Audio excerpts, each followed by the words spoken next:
Hello friends, പത്തരമാറ്റിൽ ഉടൻ വരാനിരിക്കുന്ന ഒരു കിടിലൻ എപ്പിസോഡിൻ്റെ റിവ്യൂമായിട്ടാണ് ഇന്ന് വന്നിരിക്കുന്നത്. എല്ലാവരും ചാനൽ ഒന്ന് ലൈക്ക് ചെയ്യാനും സബ്സ്ക്രൈബ് ചെയ്യാനും ഷെയർ ചെയ്യാനും മറക്കണ്ട കേട്ടോ. വീഡിയോ മുഴുവനായി കാണാൻ കൂടി ശ്രമിക്കണം. നാനെ ഒരു ദിവസം ഛർദ്ദിച്ചരം ആദർശം ചെയ്യുന്നുണ്ട്. നാനയും കൂട്ടി ഹോസ്പിറ്റലിലേക്ക് പോകുന്നുണ്ട്. പേടിക്കാനൊന്നുമില്ല, ഇതെന്തോ ഫുഡിൽ പറ്റിയ പ്രശ്നമാണ്. 2 ദിവസം മരുന്ന് കുടിച്ചാൽ മാറാവുന്നതേ ഉള്ളൂ എന്ന് പറഞ്ഞ് ഡോക്ടർ അവരെ അവിടുന്ന് പറഞ്ഞയക്കുകയാണ്. നാനയും കൂട്ടി ഡോക്ടറെ കാണാൻ പോയവരും അനാമികയുടെ ചെവിയിലെത്തുന്നുണ്ട് കേട്ടോ.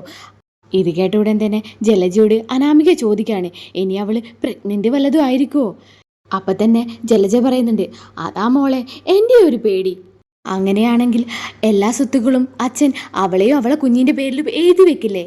ഇതൊക്കെ കേട്ടുകൊണ്ട് ദേവയാനി മാറി നിൽക്കുകയാണ്. അപ്പോൾ ദേവയാനി മനസ്സിലിങ്ങനെ വിചാരിക്കുന്നുണ്ട്, എൻ്റെ മരുമകൾക്ക് ഒരു കുഞ്ഞ് പിറക്കുന്നത് ഇവർക്കൊന്നും സഹിക്കുന്നില്ലല്ലേ. എന്തായാലും ഇവൾമാർക്കിട്ട് നല്ലൊരു പണി കൊടുക്കണം എന്നൊക്കെ ദേവയാനി മനസ്സിലിങ്ങനെ വിചാരിക്കുന്നുണ്ട്. പിന്നീട് നായനയും ആദർശും തിരിച്ചു വന്നപ്പോൾ താൻ പ്രഗ്നൻ്റ് അല്ലെന്ന് നായന ദേവയാനിയോട് പറയുന്നുണ്ട്. ഇത് കേട്ട ഉടൻ തന്നെ ദേവയാനി നായനയോട് പറയുന്നുണ്ട്, മോളെ, ആ അനാമികയും ജലജയൊക്കെ മോള് പ്രഗ്നൻ്റ് ആകുന്നതും പേടിച്ചുകൊണ്ടാണ് ഇരിക്കുന്നത്. അതുകൊണ്ട് മോള് പ്രഗ്നൻ്റ് അല്ല എന്നുള്ള സത്യം 2 ദിവസം കഴിഞ്ഞിട്ട് പറഞ്ഞാൽ മതി. ഇന്ന് ദേവയാനി പറഞ്ഞപ്പോൾ അമ്മ പറഞ്ഞതുപോലെ ചെയ്യാമെന്ന് നായന സമ്മതിക്കുന്നുണ്ട്.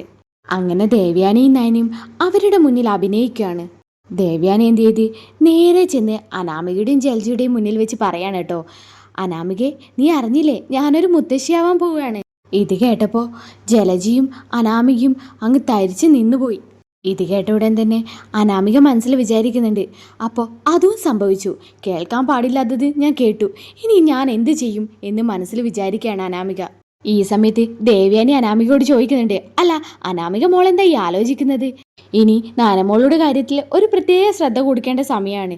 ഞാൻ അങ്ങോട്ട് ചെല്ലട്ടെ, മോൾക്ക് ഇഷ്ടപ്പെട്ട പലഹാരങ്ങളൊക്കെ ഉണ്ടാക്കി കൊടുക്കട്ടെ?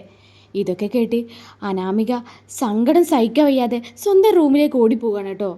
റൂമിലേക്ക് എത്തിയ അനാമിക എന്ത് ചെയ്യുന്നുണ്ട്, രേവതിയെ വിളിച്ചറിയിക്കുന്നുണ്ട് ഈ വാർത്ത. ഇനി ആ നായനെ നമുക്ക് ഇവിടുന്ന് പുറത്താക്കാൻ പറ്റില്ലമ്മേ, അവള് ഗർഭിണിയാണത്രേ. ഇനി അവളെ കുഞ്ഞിനെയും നോക്കി അനന്തപുരിയിലെ വേലക്കാരിയായി അവിടെ നിൽക്കേണ്ടി വരും. തുടർന്നുള്ള എപ്പിസോഡുകൾക്കായി ഈ ചാനൽ ഒന്ന് സബ്സ്ക്രൈബ് ചെയ്ത് വെക്കുക.